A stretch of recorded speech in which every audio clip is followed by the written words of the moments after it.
Winning Punjab ਦਾ special programme ਦੇਖ ਰਹੇ ਹੋ ਤੁਸੀਂ ਤੇ ਮੈਂ ਹਾਂ ਲਖਵਿੰਦਰ ਸਿੰਘ ਮਾਨ ਲੈ ਕੇ ਹਾਜ਼ਰ ਹਾਂ ਪੰਜਾਬ ਦੀ ਰਾਜਨੀਤੀ ਦੀਆਂ ਕੁਝ ਵੱਡੀਆਂ ਤੇ ਸਭ ਤੋਂ ਪਹਿਲਾਂ ਗੱਲਬਾਤ ਕਰਾਂਗੇ ਅੱਜ ਦੀ ਪੰਜਾਬ ਦੀ ਰਾਜਨੀਤੀ ਦੀ, ਜਿੱਥੇ ਕਿ ਸਵੇਰ ਤੋਂ ਹੀ ਗਹਿਮਾ ਗਹਿਮੀ ਚੱਲ ਰਹੀ ਹੈ।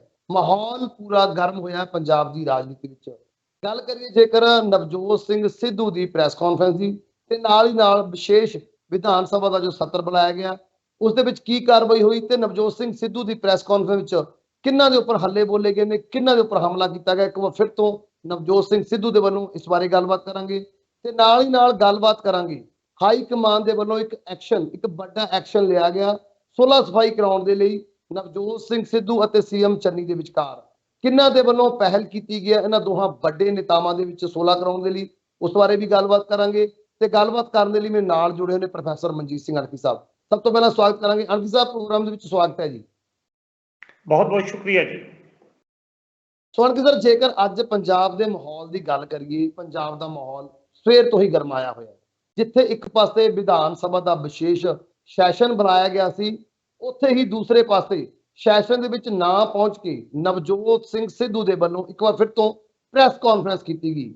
ਪ੍ਰੈਸ ਕਾਨਫਰੰਸ ਦੇ ਵਿੱਚ ਉਹਨਾਂ ਦੇ ਵੱਲੋਂ ਇੱਕ ਵਾਰ ਫਿਰ ਉਹਨਾਂ ਦੋ ਵੱਡੇ ਮੁੱਦਿਆਂ ਦੀ, ਬਰਗਾੜੀ ਕਾਂਡ ਤੇ ਬਹਿਬਲ ਕੜਾ ਕਾਂਡ, ਬੇਅਦਬੀ ਮਾਮਲਿਆਂ ਦੀ ਗੱਲਬਾਤ ਕੀਤੀ ਗਈ ਤੇ ਨਾਲ ਹੀ ਨਾਲ ਉਹਨਾਂ ਨੇ ਇੱਕ ਵਾਰ ਫਿਰ ਤੋਂ ਚੰਨੀ ਸਰਕਾਰ ਦੇ ਉੱਪਰ ਸਾਰੇ ਕੰਮਾਂ ਦਾ ਠੀਕਰਾ ਭੰਨਿਆ।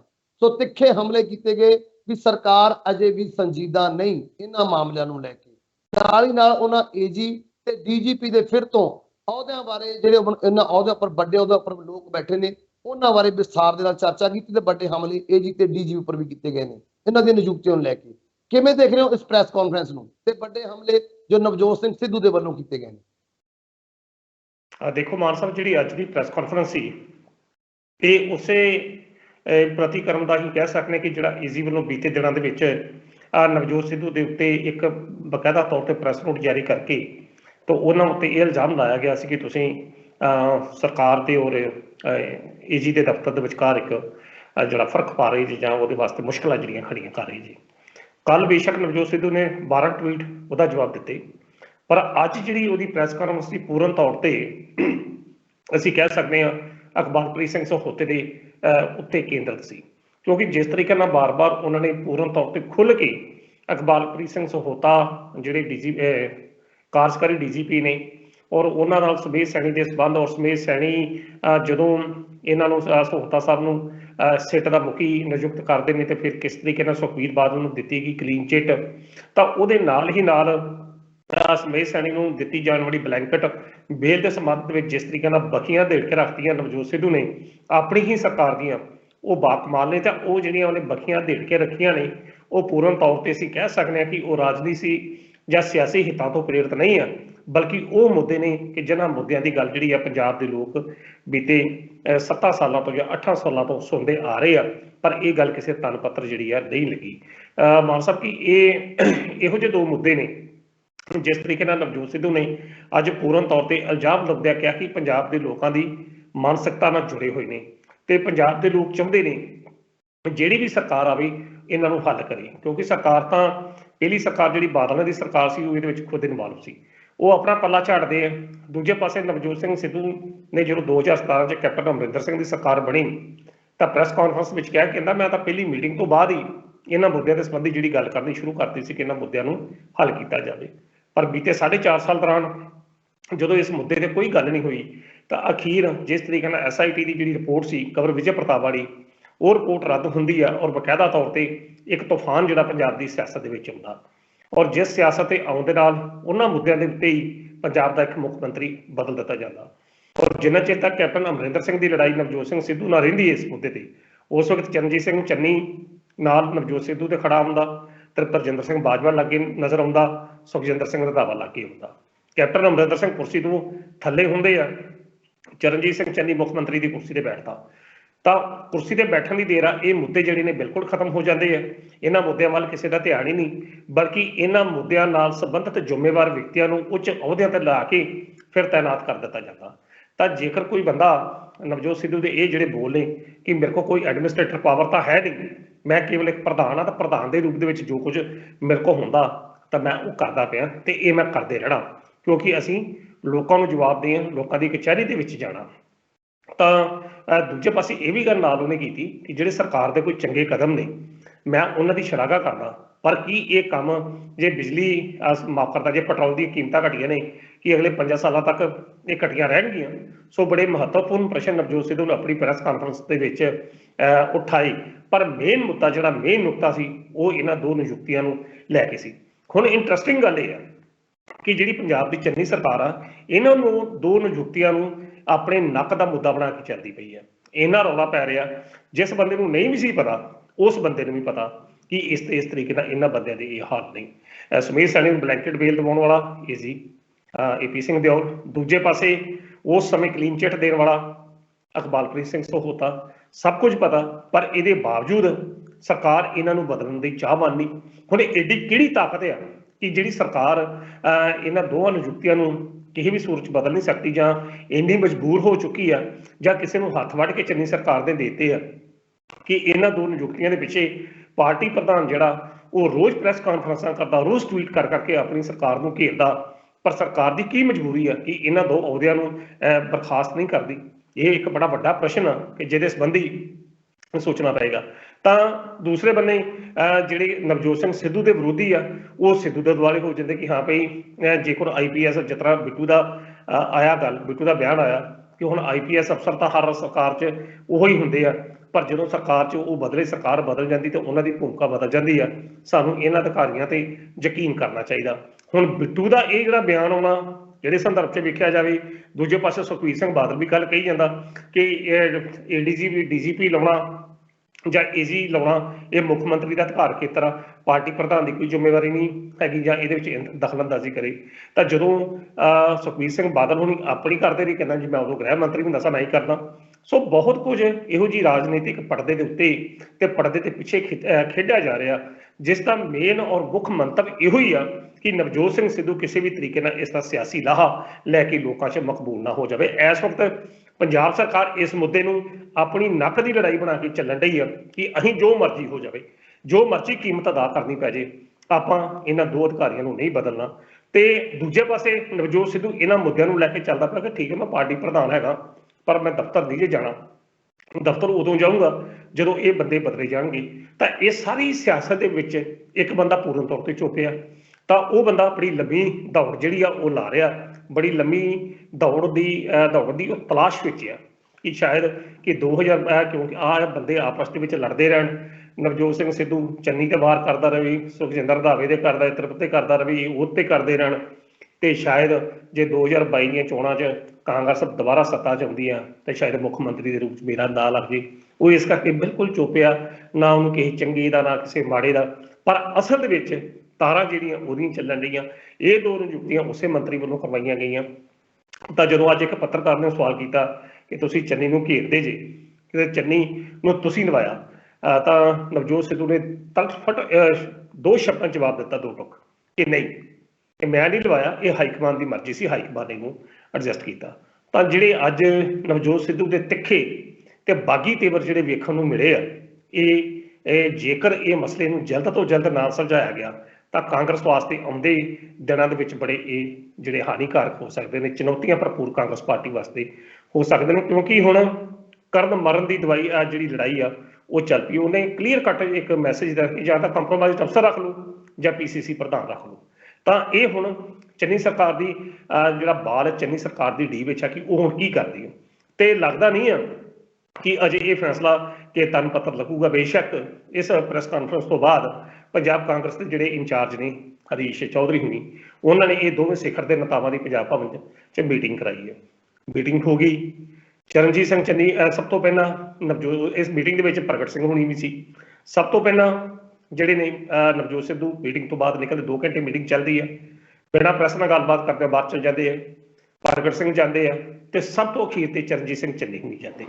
ਹੁਣ ਮੀਟਿੰਗ ਦੇ ਵਿੱਚ ਕੀ ਕੁਝ ਨਿਕਲਿਆ ਇਹ ਤਾਂ ਕੋਈ ਪ੍ਰੈਸ ਕਾਨਫਰੰਸ ਤੇ ਪ੍ਰੈਸ ਨੂੰ ਮੁਖਾਤਬ ਹੋ ਕੇ ਦੱਸੇਗਾ, ਪਰ ਜੋ ਸਾਡੇ ਤੱਕ ਸੂਤਰਾਂ 'ਚ ਤੋਂ ਜਾਣਕਾਰੀ ਜਿਹੜੀ ਮਿਲੀ ਆ, ਗੱਲ ਕਿਸੇ ਵੀ ਤਨ ਪੱਤਰ ਨਹੀਂ ਲੱਗੀ। ਕਹਿਣ ਦਾ ਤਾਂ ਔਰ ਮਾਨ ਸਾਹਿਬ ਇੱਕ ਗੱਲ ਹੋਰ ਆ, ਜਿਹੜੀ ਗੱਲ ਖਾਸ ਗੱਲ ਵੇਖਣ ਵਾਲੀ ਹੈ ਕਿ ਨਵਜੋਤ ਸਿੱਧੂ ਆਪਣੇ ਪੱਤਰ ਦੇ ਉੱਤੇ ਇਹੋ ਜਿਹੇ ਸਵਾਲ ਉਠਾ ਸਕਦਾ? ਪ੍ਰਸ਼ਨ ਇਹ ਆ, ਇਹੋ ਜਿਹੀ ਪ੍ਰੈਸ ਕਾਨਫਰੰਸ ਕਰਕੇ ਆਪਣੀ ਹੀ ਸਰਕਾਰ ਦੇ ਖਿਲਾਫ ਉਠਾ ਸਕਦਾ? ਪਹਿਲਾ ਪ੍ਰਸ਼ਨ। ਇਹੋ ਜਿਹੀ ਜਿਹੜੀ ਸਥਿਤੀ ਸੀ ਕੈਪਟਨ ਅਮਰਿੰਦਰ ਸਿੰਘ ਦੇ ਸਮੇਂ ਹੀ, ਉਦੋਂ ਵੀ ਲੋਕ ਕਹਿੰਦੇ ਸੀ ਕਿ ਇਹ ਨਵਜੋਤ ਸਿੱਧੂ ਲੜਾਈ ਉਹ ਕਰਦਾ ਪਿਆ। ਪਰ ਇਸ ਤਰ੍ਹਾਂ ਲੱਗਦਾ ਕਿ ਜੋ ਕੁਝ ਨਵਜੋਤ ਸਿੱਧੂ ਅੱਜ ਦੇ ਸਮੇਂ 'ਚ ਇਹ ਮੁੱਦੇ ਠਾ ਕੇ ਆਪਣੀ ਸਰਕਾਰ ਨੂੰ ਘੇਰਦਾ ਪਿਆ, ਇਸ ਦੀਆਂ ਜਿਹੜੀਆਂ ਕੜੀਆਂ ਨੇ ਜਾਂ ਇਸ ਦੀਆਂ ਅਸਲ ਡੋਰਾਂ ਜਿਹੜੀਆਂ ਨੇ ਉਹ ਸ਼ਾਇਦ ਕੇਂਦਰ ਦੀ ਹਾਈਕਮਾਨ ਦੇ ਹੱਥ ਵਿੱਚ ਹੈਗੀਆਂ ਨੇ। ਕੇਂਦਰ ਦੀ ਹਾਈਕਮਾਨ ਚਾਹੁੰਦੀ, ਕਿਉਂਕਿ ਅਜੇ ਤੱਕ ਕੇਂਦਰ ਦੀ ਹਾਈਕਮਾਨ ਵੱਲੋਂ ਇੱਕ ਵੀ ਬਿਆਨ ਅਜਿਹਾ ਨਹੀਂ ਆਇਆ ਜਿਹੜਾ ਨਵਜੋਤ ਸਿੱਧੂ ਨੂੰ ਡੱਕਦਾ ਹੋਵੇ ਜਾਂ ਉਸ ਨੂੰ ਵਾਰਨ ਕਰਦਾ ਹੋਵੇ ਜਾਂ ਉਸ ਨੂੰ ਦਿੱਲੀ ਬੁਲਾਇਆ ਗਿਆ ਹੋਵੇ ਕਿ ਤੂੰ ਆਣ ਕੇ ਇਹੋ ਜਿਹੀ ਬਿਆਨ ਨਾ ਕਰ। ਉਹ ਉਸੇ ਤਰ੍ਹਾਂ ਹੀ ਉਹਦੀ ਚਾਲ ਆ ਜਿਸ ਤਰੀਕੇ ਨਾਲ ਕੈਪਟਨ ਅਮਰਿੰਦਰ ਸਿੰਘ ਦੇ ਸਮੇਂ ਬਦਲਣ ਦੀ ਸੀ। ਕੈਪਟਨ ਅਮਰਿੰਦਰ ਸਿੰਘ ਨੂੰ ਕਿਤੇ ਇਸ ਤਰ੍ਹਾਂ ਦਾ ਨਹੀਂ ਕਿ ਹਾਈਕਮਾਨ ਕਿਸੇ ਨੂੰ ਹੋਰ ਗੇਮ ਖੇਡਣ ਦੇ ਮੂਡ 'ਚ ਤੇ ਨਵਜੋਤ ਸਿੱਧੂ ਨੂੰ ਫਿਰ ਹਥਿਆਰ ਬਣਾਇਆ ਜਾ ਰਿਹਾ ਹੋਵੇ। ਇਹ ਵੀ ਇੱਕ ਪ੍ਰਸ਼ਨ ਜਿਹੜਾ ਬੜਾ ਮਹੱਤਵਪੂਰਨ ਪ੍ਰਸ਼ਨ ਆ, ਇਹਦੇ ਉੱਤੇ ਸੋਚਣਾ ਚਾਹੀਦਾ, ਕਿਉਂਕਿ ਨਵਜੋਤ ਸਿੱਧੂ ਜਿਸ ਬੇਬਾਕੀ ਨਾਲ ਆਪਣੀ ਸਰਕਾਰ ਨੂੰ ਘੇਰਦਾ ਪਿਆ, ਇਹ ਉਹੀ ਬੇਬਾਕੀ ਆ ਜਿਸ ਤਰੀਕੇ ਨਾਲ ਕੈਪਟਨ ਅਮਰਿੰਦਰ ਸਿੰਘ ਨੂੰ ਘੇਰਦਾ। ਕੈਪਟਨ ਅਮਰਿੰਦਰ ਸਿੰਘ ਨੂੰ ਤਾਂ ਟਵੀਟ ਜਾਂਦੇ ਸੀ, ਹੁਣ ਉਹ ਪ੍ਰੈਸ ਕਾਨਫਰੰਸਾਂ ਜਾਣ ਲੱਗ ਪਈਆਂ। ਇਹ ਕੀ ਹੋ ਰਿਹਾ? ਹਾਈਕਮਾਨ ਕਿਹੜੀ ਗੇਮ ਖੇਡਣ ਦੇ ਮੂਡ 'ਚ ਆ? ਔਰ ਹਾਈਕਮਾਨ ਨੇ ਕਲੀਅਰ ਕੱਟ ਇੰਨੀ ਗੱਲ ਕਹੀ ਸੀ ਚੰਨੀ ਨੂੰ ਕਿ ਤੁਸੀਂ ਇਹ ਜਿਹੜੇ ਮੁੱਦੇ ਨੇ, ਬੇਅਦਬੀ ਦਾ ਮੁੱਦਾ ਤੇ ਬਹਿਬਲ ਕਲਾਂ ਕੋਟਪੁਰਾ ਗੋਲੀकांड ਦਾ ਮੁੱਦਾ, ਤੁਸੀਂ ਆਪਣੇ ਪੱਤਰ ਤੇ ਵਿਚਾਰੋ। ਤਾਂ ਕੈਪਟਨ ਚਰਨਜੀਤ ਸਿੰਘ ਚੰਨੀ ਹੋਣਾ ਨੇ ਇਸ ਮੁੱਦੇ ਨੂੰ ਨਹੀਂ ਵਿਚਾਰਿਆ। ਸ਼ਾਇਦ ਕੋਈ ਕਾਂਗਰਸ ਹਾਈਕਮਾਨ ਆਉਂਦਿਆਂ ਕੁਝ ਦਿਨਾਂ 'ਚ ਕੁਝ ਵੱਡੇ ਪੱਧਰ ਤੇ ਕੁਝ ਤਬਦੀਲੀਆਂ ਕਰਨ ਦੀ ਚਾਹਵਾਨ ਹੋਵੇ ਜਾਂ ਕੁਝ ਵੱਡੀ ਗੇਮ ਜਿਹੜੀ ਆ ਉਹ ਖੇਡੀ ਜਾਣੀ ਹੋਵੇ। ਸੋ ਕਹਿ ਸਕਦਾ ਕਿ ਅੱਜ ਦੀ ਜਿਹੜੀ ਪ੍ਰੈਸ ਕਾਨਫਰੰਸ ਆ ਬਹੁਤ ਮਹੱਤਵਪੂਰਨ ਪ੍ਰਸ਼ਨਾਂ ਨੂੰ ਛੱਡ ਕੇ ਗਈ ਆ, ਜਿਸ ਦੇ ਨਤੀਜੇ ਜਿਹੜੇ ਨੇ ਆਉਂਦੇ ਕੁਝ ਦੇਖਣ ਦਿਨਾਂ ਵਿੱਚ ਸਾਨੂੰ ਵੇਖਣ ਨੂੰ ਮਿਲ ਸਕਦੇ ਆ। ਜੀ ਮਾਨ ਸਾਹਿਬ। ਹਾਂ ਬਿਲਕੁਲ ਸਰ, ਜਿਵੇਂ ਤੁਸੀਂ ਹੁਣ ਬਹਿਬਲ ਕਲਾਂ ਗੋਲੀकांड ਦੀ ਗੱਲ ਕੀਤੀ ਹੈ ਜਾਂ ਫਿਰ ਤੁਸੀਂ ਬੇਅਦਬੀ ਦੀ ਗੱਲ ਕੀਤੀ, ਜਿਨ੍ਹਾਂ ਵਿੱਚ ਸੁਮੇਧ ਸੈਣੀ ਫਸੇ ਹੋਏ ਸੀ। ਸੋ ਇੱਕ ਵੱਡਾ ਤਿੱਖਾ ਵਾਰ ਕੈਪਟਨ ਮਾਫ ਕਰਨਾ ਨਵਜੋਤ ਸਿੰਘ ਸਿੱਧੂ ਵੱਲੋਂ ਆਪਣੀ ਸਰਕਾਰ ਦੇ ਉੱਪਰ ਸੁਮੇਧ ਸਿੰਘ ਸੈਣੀ ਨੂੰ ਲੈ ਕੇ ਦਿੱਤਾ ਗਿਆ ਗਾ।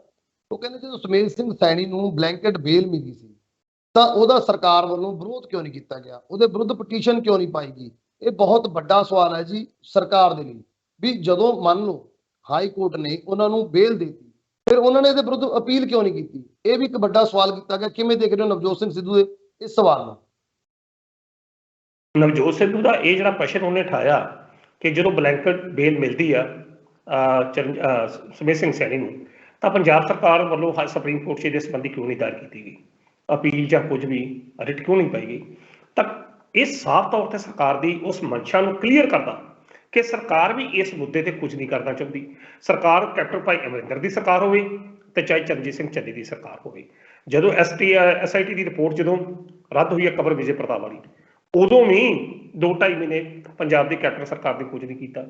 ਉਸ ਵੇਲੇ ਅਤੁਲ ਨੰਦਾ ਸੀ ਜੋ ਆਪਣੇ ਐਡਵੋਕੇਟ ਜਨਰਲ ਸੀ। ਹੁਣ ਜਦੋਂ ਬਲੈਂਕਟ ਬੇਲ ਮਿਲਦੀ ਆ ਉਸ ਤੋਂ ਮਗਰੋਂ ਹੁਣ AP ਸਿੰਘ ਦਿਓਲ ਆ ਚੁੱਕੇ ਨੇ। ਬੇਸ਼ੱਕ ਬਲੈਂਕਟ ਬੇਲ ਜਿਹੜੀ ਆ ਕੈਪਟਨ ਅਮਰਿੰਦਰ ਦੇ ਸਮੇਂ ਮਿਲੀ, ਪਰ ਸਰਕਾਰ ਬਦਲ ਗਈ। ਅਜੇ ਤੱਕ ਵੀ ਸੁਪਰੀਮ ਕੋਰਟ ਦੇ ਵਿੱਚ ਸੁਪਰੀਮ ਕੋਰਟ 'ਚ ਕੋਈ ਰਿਟ ਜਿਹੜੀ ਹੈ ਇਸ ਬਲੈਂਕਟ ਬੇਲ ਦੇ ਵਿਰੁੱਧ ਨਹੀਂ ਪਈ। ਤਾਂ ਕਲੀਅਰ ਹੈ, ਸਾਫ਼ ਔਰ ਸਪਸ਼ਟ ਆ ਕਿ ਉਹੀ ਤਾਕਤਾਂ ਜਿਹੜੀਆਂ ਨੇ ਜਿਹੜੀਆਂ ਪਰਦੇ ਪਿੱਛੇ ਚੱਲਣ ਰਹੀਆਂ ਨੇ, ਉਹੀ ਸਰਕਾਰ ਨੂੰ ਚਲਾ ਰਹੀਆਂ, ਉਹੀ ਤਾਕਤਾਂ ਅੱਜ ਵੀ ਚਲਾ ਰਹੀਆਂ। ਔਰ ਵੱਡੀ ਗੱਲ ਮਾਨ ਸਾਹਿਬ ਇਹ ਆ ਕਿ AP ਸਿੰਘ ਦਿਓਲ ਪੂਰਨ ਤੌਰ ਤੇ ਚੁੱਪ ਆ। ਸਰਕਾਰ ਦੀ ਨੀਅਤ ਤੇ ਪ੍ਰਸ਼ਨ ਚਿੰਨ੍ਹ ਲੱਗਦਾ ਕਿ ਸਰਕਾਰ ਦੀ ਜਿਹੜੀ ਨੀਅਤ ਆ ਉਹ ਇਹਨਾਂ ਮੁੱਦਿਆਂ ਨੂੰ ਹੱਲ ਕਰਨ ਦੇ ਸੰਬੰਧ ਵਿੱਚ ਹੈ ਹੀ ਨਹੀਂ। ਪਰ ਦੁੱਖ ਦੀ ਗੱਲ ਇਹ ਹੈ ਕਿ ਦੂਜੇ ਪਾਸੇ ਅਕਾਲੀ ਦਲ ਸੁਪਰੀਮੋ ਸੁਖਬੀਰ ਸਿੰਘ ਬਾਦਲ ਬਿਨਾਂ ਗੱਲ ਤੋਂ ਦਬਕੇ ਮਾਰੀ ਜਾ ਰਿਹਾ। ਔਰ ਇਸ ਤਰ੍ਹਾਂ ਲੱਗਦਾ ਕਿ ਅੱਜ ਦੀ ਤਰੀਕ 'ਚ ਮੁੱਖ ਮੰਤਰੀ ਉਹ ਹੋਵੇ ਤਾਂ ਬਾਕੀ ਸਭ ਉਹਦੇ ਥੱਲੇ ਹੋਣ। ਔਰ ਇੰਨਾ ਡਰ, ਇੰਨਾ ਪ੍ਰੈਸ਼ਰ ਜਿਹੜਾ ਸ਼੍ਰੋਮਣੀ ਅਕਾਲੀ ਦਲ ਦਾ ਅੱਜ ਦੀ ਸਰਕਾਰ ਤੇ ਵੀ ਆ ਕਿ ਕੋਈ ਵੀ ਵਿਅਕਤੀ ਉਹਨਾਂ ਦੇ ਖਿਲਾਫ ਜਾਂ ਉਹਨਾਂ ਨਾਲ ਸੰਬੰਧਿਤ ਕੇਸਾਂ ਨੂੰ ਖੋਲ੍ਹਣ ਨੂੰ ਤਿਆਰ ਹੀ ਨਹੀਂ। ਇਹ ਕੀ ਹੋ ਰਿਹਾ ਕਾਬਲਾ ਮਾੜਾ? ਤੇ ਜੇ ਕੋਈ ਵਿਅਕਤੀ ਕਰ ਰਿਹਾ ਤਾਂ ਉਹ ਕੇਵਲ ਕੱਲਾ ਨਵਜੋਤ ਸਿੱਧੂ ਆ, ਪਰ ਉਸ ਦੀ ਸੁਣੀ ਨਹੀਂ ਜਾ ਰਹੀ। ਉਹ ਕਹਿੰਦਾ ਕਿ ਮੇਰੇ ਕੋਲ ਤਾਂ ਐਡਮਿਨਿਸਟ੍ਰੇਟਰ ਪਾਵਰ ਹੀ ਨਹੀਂ। ਤਾਂ ਇਹ ਜਿਹੜੀ ਰਾਜਨੀਤੀ ਜਿਹੜੀ ਚੱਲ ਰਹੀ ਆ, ਇਹ ਚੰਨੀ ਸਰਕਾਰ ਦੀ ਉਸ ਨੀਤੀ ਨੂੰ ਸਪਸ਼ਟ ਕਰਦੀ ਹੈ ਕਿ ਜਿੱਥੇ ਚੰਨੀ ਸਰਕਾਰ ਵੀ ਜਿੱਥੇ ਕਿ 75-25 ਹੀ, ਮੇਰਾ ਖਿਆਲ ਹੁਣ 60-40 ਹੋ ਗਿਆ ਹੋਊਗਾ ਕਿ ਹਾਂ ਵੀ ਕੋਈ ਗੱਲ ਨਹੀਂ, ਟਾਈਮ ਥੋੜਾ ਰਹਿ ਗਿਆ, ਤੁਸੀਂ ਸਾਨੂੰ ਬਚਾਓ ਅਸੀਂ ਤੁਹਾਨੂੰ ਬਚਾਵਾਂਗੇ। ਤਾਂ ਜੇਕਰ ਨਵਜੋਤ ਸਿੱਧੂ ਇਸ ਪ੍ਰੈਸ ਕਾਨਫਰੰਸਾਂ ਕਰਕੇ ਇਹਨਾਂ ਦੋ ਮੁੱਦਿਆਂ ਨੂੰ ਯਾਦ ਕਰ ਕਰਕੇ ਬਾਰ-ਬਾਰ ਪਿੱਟਦਾ, ਤਾਂ ਉਹ ਜ਼ਰੂਰ ਉਹਨਾਂ ਮੁੱਦਿਆਂ ਨੂੰ ਹੱਲ ਕਰਨ ਦਾ ਚਾਹਵਾਨ ਆ ਜਿਹੜੇ ਮੁੱਦੇ ਲੋਕਾਂ ਦੀ ਕਚਹਿਰੀ ਦੇ ਵਿੱਚ ਲੈ ਕੇ ਉਹਨਾਂ ਨੇ ਜਾਣਾ ਤਾਂ ਲੋਕਾਂ ਨੇ ਉਹਨਾਂ ਨੂੰ ਸਵਾਲ ਕਰਨੇ ਆ। ਤਾਂ ਜੇ ਤੇ ਇਹ ਮੁੱਦੇ ਹੱਲ ਹੋ ਗਏ, ਜੇ ਤਾਂ ਇਹ ਦੋ ਨਿਯੁਕਤੀਆਂ 1 ਜਾਂ 2 ਦਿਨਾਂ 'ਚ ਰੱਦ ਹੁੰਦੀਆਂ ਤਾਂ ਫਿਰ ਤਾਂ ਸਮਝ ਲਓ ਆਲ ਇਜ਼ ਵੈਲ ਹੋ ਜਾਵੇਗਾ। ਹਾਲਾਂਕਿ ਪੰਜਾਬ ਕਾਂਗਰਸ 'ਚ ਆਲ ਇਜ਼ ਵੈਲ ਹੋਣਾ ਨਹੀਂ ਆ, ਇਹ ਗੱਲ ਪੱਕੀ ਆ। ਇਹ ਨਿਯੁਕਤੀਆਂ ਨਹੀਂ ਜੇ ਬਦਲੀਆਂ ਜਾਣੀਆਂ ਜਿੱਦਾਂ ਦੇ ਹਾਲਾਤ ਨੇ, ਪਰ ਜੇਕਰ ਨਹੀਂ ਬਦਲੀਆਂ ਜਾਂਦੀਆਂ ਤਾਂ ਖਮਿਆਜਾ ਫਿਰ 2022 ਦੀਆਂ ਚੋਣਾਂ 'ਚ ਕਾਂਗਰਸ ਭੁਗਤਣ ਨੂੰ ਤਿਆਰ ਹੈ। ਜੀ ਮਾਨ ਸਾਹਿਬ। ਔਰ ਸਾਹਿਬ ਜਿਵੇਂ ਤੁਸੀਂ ਹੁਣ ਚਰਚਾ ਕੀਤੀ ਸੀ ਵੀ ਅੱਜ ਦੀ ਜੋ ਪ੍ਰੈਸ ਕਾਨਫਰੰਸ ਤੋਂ ਬਾਅਦ ਜਿੱਥੇ ਹਮਲਾਵਰ ਰਹੇ ਨੇ ਨਵਜੋਤ ਸਿੰਘ ਸਿੱਧੂ ਸਰਕਾਰ ਦੇ ਉੱਪਰ, ਚੰਨੀ ਸਰਕਾਰ ਦੇ ਉੱਪਰ, ਏਜੀ ਦੇ ਉੱਪਰ, ਡੀਜੀਪੀ ਦੇ ਉੱਪਰ, ਸੁਮੇਧ ਸੈਣੀ ਦੇ ਉੱਪਰ, ਉਸ ਤੋਂ ਬਾਅਦ ਹਾਈ ਕਮਾਂਡ ਦੇ ਵਿੱਚੋਂ ਦਖਲ ਦਿੱਤਾ ਗਿਆ ਸੀਗਾ। ਹਰੀਸ਼ ਚੌਧਰੀ ਉਹਨਾਂ ਦੇ ਵੱਲੋਂ ਇੱਕ ਮੀਟਿੰਗ ਕਰਵਾਈ ਸੀ ਜਿਹਦਾ ਤੁਸੀਂ ਜ਼ਿਕਰ ਕੀਤਾ ਵੀ ਇਹ ਮੀਟਿੰਗ ਵੀ ਕੁਝ ਸਿੱਟਾ ਨਿਕਲਿਆ ਮੀਟਿੰਗ ਦਾ, ਆਪਣੇ ਆਪਣੇ ਰਸਤੇ ਸਾਰੇ ਬਿਨਾਂ ਕੁਝ ਮੀਡੀਆ ਦੇ ਮੁਖਾਤਿਬ ਹੁੰਦੇ ਚੱਲਦੇ ਨਜ਼ਰ ਆਏ। ਇੱਕ ਪਾਸੇ ਸਿੱਧੂ ਤੇ ਚੰਨੀ ਵਿਵਾਦ, ਦੂਸਰੇ ਪਾਸੇ ਹੁਣ ਜੇਕਰ ਸੁਖਜਿੰਦਰ ਰੰਧਾਵਾ ਦੇਖੀਏ ਉਹਨਾਂ ਦੀ ਵੀ ਦੂਰੀਆਂ ਵੱਧ ਰਹੀਆਂ ਨੇ ਸੀਐਮ ਚੰਨੀ ਦੇ ਨਾਲ, ਤਾਂ ਇਲੈਕਸ਼ਨ ਬਿਲਕੁਲ ਸਿਰ ਤੇ ਨੇ, ਕੁਝ ਵੀ ਠੀਕ ਨਹੀਂ ਹੋ ਰਿਹਾ ਕਾਂਗਰਸ ਦੇ ਵਿੱਚ, ਧੜੇਬੰਦੀ ਮਜ਼ਬੂਤ ਹੁੰਦੀ ਜਾ ਰਹੀ ਹੈ। ਹਰ ਇੱਕ ਜਿਵੇਂ ਕਹਿੰਦੇ ਨੇ ਆਪਣੀ ਆਪਣੀ ਡਫਲੀ, ਆਪਣਾ ਆਪਣਾ ਰਾਗ, ਹਰੇਕ ਬੰਦਾ ਆਪਣੇ ਆਪ ਨੂੰ ਸੀਐਮ ਦਾ ਚਿਹਰਾ ਬਣਾਈ ਬੈਠਾ ਹੈਗਾ, ਆਪਣਾ ਆਪਣਾ ਧੜੇ ਕ੍ਰੀਏਟ ਕਰ ਰਿਹਾ ਹੈਗਾ।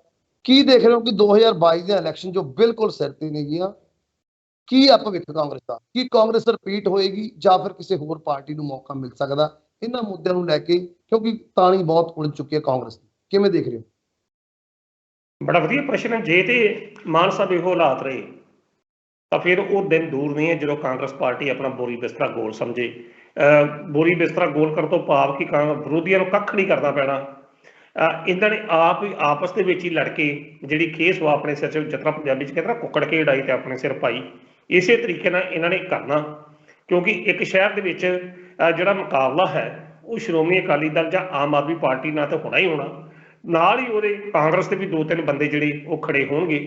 ਸੋ ਕਾਂਗਰਸ ਦੀ ਜਿਹੜੀ ਹਾਲਾਤ ਆ ਉਹ ਪਤਲੀ ਆ, ਤਾਂ ਸੁਖਬੀਰ ਸਿੰਘ ਬਾਦਲ ਫਿਰ ਠੀਕ ਕਹਿ ਰਿਹਾ ਕਿ ਆਉਂਦੀ ਜਿਹੜੀ ਸਰਕਾਰ ਸਾਡੀ ਆ, ਤੇ ਸ਼ਾਇਦ ਇਸੇ ਕਰਕੇ ਹੀ ਜਿੰਨੀ ਅਫਸਰਸ਼ਾਹੀ ਆ, ਜਿੰਨੇ ਕਾਂਗਰਸ ਦੇ ਲੀਡਰ ਨੇ ਸੁਖਬੀਰ ਬਾਦਲ ਕੋਲ ਡਰਦੇ ਨਜ਼ਰ ਆਉਂਦੇ ਆ, ਕੋਈ ਵੀ ਉਹਨਾਂ ਦੇ ਖਿਲਾਫ ਕੋਈ ਕਾਰਵਾਈ ਨਹੀਂ ਕਰਦਾ ਕਿ ਪਤਾ 2022 ਦੀਆਂ ਚੋਣਾਂ 'ਚ ਸ਼ਾਇਦ ਇਹਨਾਂ ਦੀ ਸਰਕਾਰ ਆ ਜੇ।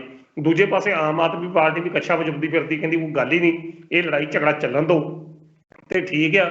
ਤੇ ਬਾਕੀ ਆ ਪਟਿਆਲੇ ਵਾਲਾ ਸਰਦਾਰ ਜਦੋਂ ਰੋਜ਼ ਗੱਲ ਕਰਦਾ ਕਿ ਇਸ ਤਰ੍ਹਾਂ ਹੋਣਾ, ਮੈਂ 80 ਤੋਂ 100 ਸੀਟਾਂ ਲੈ ਦੂੰਗਾ, ਫਲਾਨ ਕਰ ਦੂੰਗਾ, ਢੀਂਗ ਕਰ ਦੂੰਗਾ, ਤੇ ਜੇਕਰ ਆਪਣੀ ਸਰਕਾਰ ਨੂੰ ਤੁਸੀਂ ਰੋਜ਼ ਘੇਰਨਾ ਤੇ ਦੂਜੇ ਪਾਸੇ ਤੁਹਾਡਾ ਮੁੱਖ ਮੰਤਰੀ ਤੁਹਾਨੂੰ ਪੁੱਛਦਾ ਹੀ ਕੱਖ ਨਹੀਂ, ਜਿਸ ਤਰ੍ਹਾਂ ਉਹ ਕਹਿੰਦਾ ਕਿ ਮੇਰੀ ਤੇ ਗੱਲ ਹੀ ਨਹੀਂ ਕੋਈ, ਤਾਂ ਫਿਰ ਠੀਕ ਹੈ। ਫਿਰ ਆ ਜਿਹੜੇ 2-4 ਮਹੀਨੇ ਕਿਉਂ, ਅੱਜ 8 ਤਰੀਕ ਹੋ ਗਈ ਹੈ, 12 ਤਰੀਕ ਤੱਕ ਇੱਕ 27-28 ਦਿਨ ਬਚਦੇ ਆ।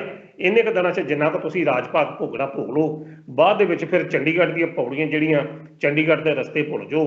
ਫਿਰ ਤਾਂ ਇਹੋ ਕੁਝ ਹੀ ਆ। ਫਿਰ ਸੁਖਬੀਰ ਬਾਦਲ ਜਿਹੜੇ ਅੱਜ ਦਬਕੇ ਮਾਰਦਾ, ਫਿਰ ਉਹ ਅਸਲ 'ਚ ਦਬਕੇ ਮਾਰੂਗਾ। ਜਿਸ ਤਰ੍ਹਾਂ ਉਹ ਕਹਿੰਦਾ ਮੈਂ ਲਾਲ ਡਾਇਰੀ ਰੱਖੀ ਆ, ਨਾਮ ਲਿਖੀ ਜਾਣਾ ਪੁਲਿਸ ਅਫਸਰਾਂ ਨੂੰ ਵੀ, ਤਾਂ ਪੁਲਿਸ ਦੀ ਜਿਹੜੀ ਅੱਧੀ ਅਫਸਰਸ਼ਾਹੀ ਆ ਉਹ ਤਾਂ ਹੁਣੇ ਉਹਦਾ ਪਾਣੀ ਭਰਦੀ 4.5 ਸਾਲ ਵੀ ਭਰਦੀ ਰਹੀ ਆ। ਤੇ ਜੇਕਰ ਇਹੋ ਜਿਹੇ ਹਾਲਾਤ ਰਹੇ ਤਾਂ ਫਿਰ 2022 ਦੀਆਂ ਚੋਣਾਂ 'ਚ ਕਾਂਗਰਸ ਪਾਰਟੀ ਆਪਣਾ ਬੋਰੀ ਬਿਸਤਰਾ ਪਹਿਲਾਂ ਹੀ ਗੋਲ ਸਮਝੇ 12 ਦਸੰਬਰ ਤੋਂ ਬਾਅਦ ਜਦੋਂ ਕੋਡ ਆਫ ਕੰਡਕਟ ਲਾਗੂ ਹੁੰਦਾ। ਜੀ ਮਾਨ ਸਾਹਿਬ। ਸੋ ਅੰਕਿਤ ਸਾਹਿਬ, ਤੁਸੀਂ ਇਹਨਾਂ ਵਿਸ਼ੇਸ਼ ਖਬਰਾਂ ਉੱਪਰ ਬਹੁਤ ਅੱਛੇ ਤਰੀਕੇ ਨਾਲ ਚਰਚਾ ਕੀਤੀ, ਵਿਸ਼ਲੇਸ਼ਣ ਕੀਤਾ, ਇਹਨਾਂ ਖਬਰਾਂ ਦਾ ਮਨੋਦਸ਼ਾ ਦੱਸਣ ਦੀ ਕੋਸ਼ਿਸ਼ ਕੀਤੀ ਹੈ ਲੋਕਾਂ ਦੀ ਤੇ ਨਾਲ ਹੀ ਸਰਕਾਰ ਦੀ, ਵੀ ਇਹ ਮੁੱਦਿਆਂ ਨੂੰ ਲੈ ਕੇ ਕਿੰਨੀ ਕੁ ਗੰਭੀਰ ਹੈ, ਕਿੰਨੀ ਕੁ ਸੰਜੀਦਾ ਹੈ। ਸੋ ਗੱਲਬਾਤ ਕਰਨ ਦੇ ਲਈ ਤੁਸੀਂ ਸਾਨੂੰ ਟਾਈਮ ਦਿੱਤਾ, ਉਹਦੇ ਲਈ ਤੁਹਾਡਾ ਬਹੁਤ ਬਹੁਤ ਧੰਨਵਾਦ। ਬਹੁਤ ਬਹੁਤ ਸ਼ੁਕਰੀਆ ਜੀ। ਇਹ ਸਨ ਪ੍ਰੋਫੈਸਰ ਮਨਜੀਤ ਸਿੰਘ ਅਣਖੀ ਸਾਹਿਬ, ਜਿਨ੍ਹਾਂ ਨੇ ਪੰਜਾਬ ਦੀਆਂ ਇਹਨਾਂ ਅਹਿਮ ਖਬਰਾਂ ਦੇ ਉੱਪਰ ਵਿਸਥਾਰ ਦੇ ਨਾਲ ਚਰਚਾ ਕੀਤੀ ਹੈ ਵੀ ਅੱਜ ਦੀ ਪ੍ਰੈਸ ਕਾਨਫਰੰਸ ਜਿਸ ਦੇ ਵਿੱਚ ਨਵਜੋਤ ਸਿੰਘ ਸਿੱਧੂ ਆਪਣੇ ਹੀ ਸਰਕਾਰ ਦੇ ਉੱਪਰ ਤੇ ਆਪਣੇ ਹੀ ਪੁਰਾਣੇ ਮੁੱਦਿਆਂ ਉੱਪਰ ਲੜਦੇ ਨਜ਼ਰ ਆਏ ਨੇ। ਉਹਨਾਂ ਨੇ ਫਿਰ ਤੋਂ ਏਜੀ ਅਤੇ ਡੀਜੀਪੀ ਦੇ ਨਿਯੁਕਤੀਆਂ ਨੂੰ ਲੈ ਕੇ ਵੱਡੇ ਵੱਡੇ ਹਮਲੇ ਸਰਕਾਰ ਦੇ ਉੱਪਰ ਕੀਤੇ ਨੇ ਤੇ ਸਰਕਾਰ ਦੀ ਮਨੋਦਸ਼ਾ ਸਮਝਾਉਣ ਦੀ ਕੋਸ਼ਿਸ਼ ਕੀਤੀ ਹੈ, ਜਿਹੜੀ ਕਿ ਹੁਣ ਤਕਰੀਬਨ ਜੱਗ ਜ਼ਾਹਰ ਹੋ ਚੁੱਕੀ ਹੈ। ਸੋ ਵਿਸਥਾਰ ਦੇ ਨਾਲ ਦੱਸਿਆ ਤੇ ਨਾਲ ਹੀ ਦੱਸਿਆਗਾ ਜੋ ਮੀਟਿੰਗ ਹਾਈ ਕਮਾਂਡ ਦੇ ਵੱਲੋਂ ਹਰੀਸ਼ ਚੌਧਰੀ ਦੇ ਵੱਲੋਂ ਸੀਐਮ ਚੰਨੀ ਅਤੇ ਨਵਜੋਤ ਸਿੰਘ ਸਿੱਧੂ ਦੇ ਰੇੜਕੇ ਨੂੰ ਖਤਮ ਕਰਨ ਲਈ ਕਰਾਈ ਗਈ ਸੀ, ਉਹ ਵੀ ਬਿਨਾਂ ਕਿਸੇ ਸਿੱਟੇ ਤੋਂ ਸਮਾਪਤ ਹੋ ਗਈ ਹੈ। ਸੋ ਭਵਿੱਖ ਦੀ ਗੱਲ ਕੀਤੀ ਵੀ ਕਾਂਗਰਸ ਦਾ ਭਵਿੱਖ ਕਿਸ ਤਰ੍ਹਾਂ ਦਾ ਹੋਏਗਾ। ਸੋ ਉਮੀਦ ਹੈ ਸਾਨੂੰ, ਸਾਡੇ ਦਰਸ਼ਕਾਂ ਨੂੰ ਜੋ ਚਰਚਾ ਸਾਡੇ ਪ੍ਰੋਫੈਸਰ ਮਨਜੀਤ ਸਿੰਘ ਅਣਖੀ ਦੁਆਰਾ ਕੀਤੀ ਗਈ ਸੀ ਉਹ ਚਰਚਾ ਬਿਲਕੁਲ ਪਸੰਦ ਆਈ ਹੋਵੇਗੀ। ਤੁਹਾਨੂੰ ਚਰਚਾ ਕਿਵੇਂ ਲੱਗੀ ਸਾਨੂੰ ਕਮੈਂਟ ਕਰਕੇ ਜ਼ਰੂਰ ਦੱਸਿਓ। ਅਗਲੇ ਇੱਕ ਪ੍ਰੋਗਰਾਮ ਦੇ ਵਿੱਚ ਪੰਜਾਬ ਦੇ ਕੁਝ ਅਹਿਮ ਖਬਰਾਂ ਦੇ ਉੱਪਰ ਫਿਰ ਤੋਂ ਵਿਸ਼ਲੇਸ਼ਣ ਕਰਨ ਲਈ ਮੁੜ ਤੋਂ ਜੁੜਾਂਗੇ। ਉਦੋਂ ਤੱਕ ਸਾਨੂੰ ਦਿਓ ਇਜਾਜ਼ਤ। ਧੰਨਵਾਦ।